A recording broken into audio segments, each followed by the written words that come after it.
जी को मेरा नमस्कार। मैं doctor Dinesh Singh, assistant professor इतिहास विभाग, वीरांगना रानी अवंतीबाई लोधी, राजकीय महिला महाविद्यालय बरेली, उत्तर प्रदेश। आज की इस टीचिंग प्रेजेंटेशन में आज मैं बात करूंगा वैदिक कालीन समय के स्त्री अधिकारों के बारे में।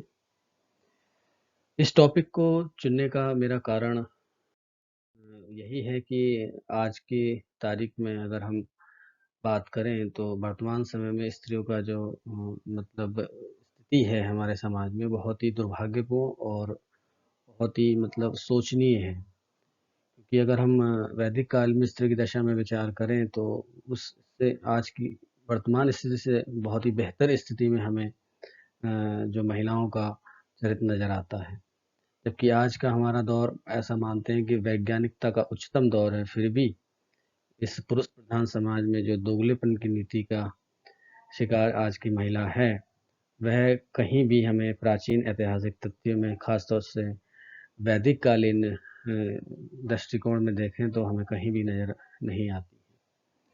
तो मेरा उद्देश्य यही है कि हम अपने ऐतिहासिक तथ्यों, अपने इतिहास के एक आईने में देखें और प्राचीन काल में स्त्री को जो विशेष दर्जा था, क्या हमें वो वास्तव में आज हमें प्राप्त हुआ है, उस पर एक विचार करने के लिए मेरी ये टीचिंग प्रेजेंटेशन है। इस प्रेजेंटेशन के जो मुख्य मेरे शब्द होंगे वो होंगे वैदिक समाज में स्त्री की सामाजिक स्थिति के विशेष रूप से बात करूंगा और उस समय की सामाजिक स्थिति से आजकल की सामाजिक स्थिति या और अन्य जो तुलनात्मक समीक्षात्मक अध्ययन है वो हम यहाँ पर करेंगे। उद्देश्य यही है, जैसा कि मैं पहले कह चुका हूँ, कि आज जैसे कि स्त्रियों के साथ लूट, बलात्कार, छेड़छाड़, धोखाधड़ी जैसी आपराधिक घटनाएं मतलब आम बात है और हम ऐसा जताते हैं कि आज हम बहुत ही एडवांस हो गए हैं, लेकिन फिर भी हम एक महिला को वो सम्मान, वो स्थान, वो पायदान देने में शायद पीछे छूट गए हैं जो हमें अब तक प्रदान करना चाहिए था।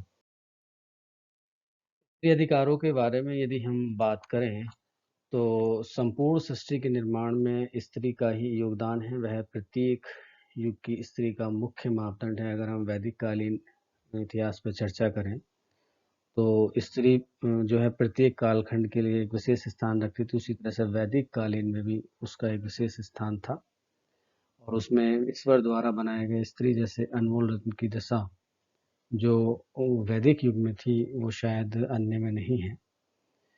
भारतीय इतिहास के विभिन्न कालखंडों में अनेक व्यवस्थाकारों ने स्त्री की परिवर्तनशील स्थिति पर चिंतन किया है। यहाँ प्राचीन गृहस्थ आश्रम को आदर्श रूप प्राप्त होता था तथा वैदिक काल में गृह का अस्तित्व नारी के अस्तित्व में ही निहित माना जाता था। वैदिक समाज में स्त्री का माता के रूप में जो सम्मान होता था वह सम्मान कहीं भी देखने को नहीं मिलता है। माता को उत्पत्ति की देवी माना जाता था क्योंकि वह संतान को उत्पन्न करती थी। आर्थिक, सामाजिक और धार्मिक स्थिति के बारे में अगर विचार करें तो विस्तृत रूप से तो यहाँ सारी बातें कहना संभव नहीं होगा, लेकिन मैं कुछ मोटी-मोटी बात यहाँ पर कहूँगा कि वैदिक समाज के रचनाकारों ने परिवार की वधू को सामागी का दर्जा दिया था। वधू परिवार के समस्त सदस्य की एक सामागी बनकर रहती थी। वैदिक सदस्यों की एक सामाग्य वैदिक कालीन स्त्री अपनी क्षमता से परिवार के विघटनकारी तत्वों को एक सूत्र में पिरोकर स्नेह के बंधन में बांध देती थी। वैदिक कालीन समाज वधू के रूप में इसको एक आदरणीय एवं उच्च स्थान प्राप्त था।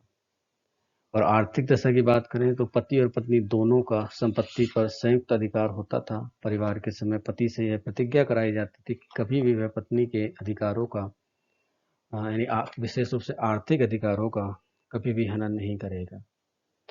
और इस तरह के तमाम उदाहरण जो हमें वैदिक मतलब काल में मिलते हैं। इसी प्रकार से धार्मिक रूप से भी महिला का बहुत ज़्यादा महत्वपूर्ण स्थान था, जिसमें इस प्रकार के जो अध्ययन है वो तमाम तरह के हमारे जो प्राचीन कालीन ग्रंथ हैं, जैसे ऋग्वेद है, शतपथ ब्राह्मण है, ऐतरेय ब्राह्मण है और विभिन्न प्रकार के जो द्वितीयक स्रोत हैं उसमें भी उनका वर्णन मिलता है।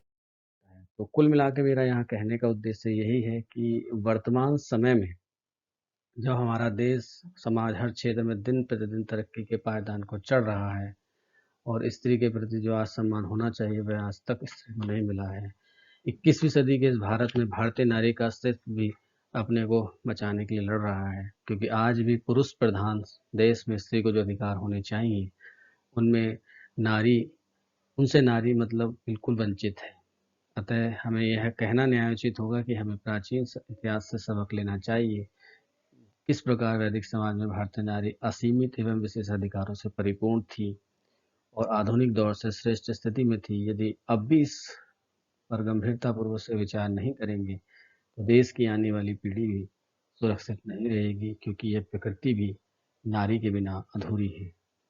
और मानव अधिकारों में नारी के अधिकार यदि हमने नहीं दिए तो ये मानव अधिकार किसी भी काम के नहीं रहेंगे और ये सृष्टि भी किसी काम की नहीं रहेगी। तो कुल मिला के मेरा यही कहने का उद्देश्य है कि हमें अपने ऐतिहासिक तथ्यों, चाहे वो वैदिक काल हो चाहे कोई अन्य काल हो, उससे सबक लेना चाहिए और स्त्री को पूर्ण सम्मान देना चाहिए।